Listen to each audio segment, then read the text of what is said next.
Hello everyone, Bob Berkevich, Pioneer Field Agronomist in southern Wisconsin. Just want to talk a little bit about weed control in soybeans moving forward. With so much tough to control giant ragweed and water hemp out there, there's about 5 different things that we need to think about to make sure we keep those populations in check. The first one is we need to start out the season clean, whether that's through tillage or through burn down herbicides and reduced till situations. After that, either just before or just after planting, we want to use a full rate of a really solid pre-emerge herbicide. Any of the Valor-based or authority-based products, such as Enlight or Sonic, would be good choices. If you're worried about both water hemp and giant ragweed, Surveil might be a good choice because it has good activity against both of those species.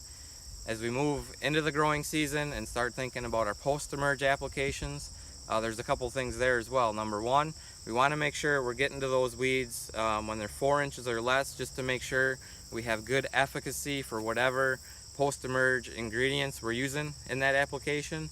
Another thing to think about though too is to apply another layer of residual with that post-application. So any of the group 15 herbicides such as Everprex are a good suggestion to layer in there as that secondary residual.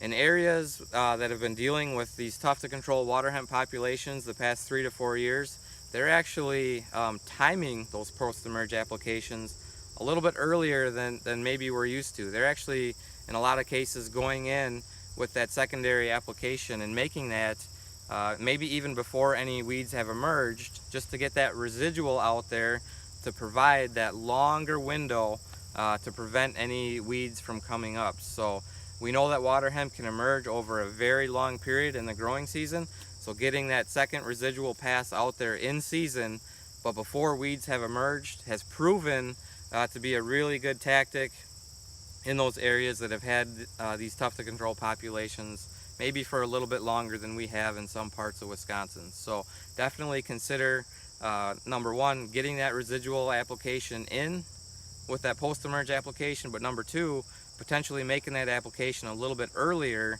to get the full benefit out of that residual herbicide.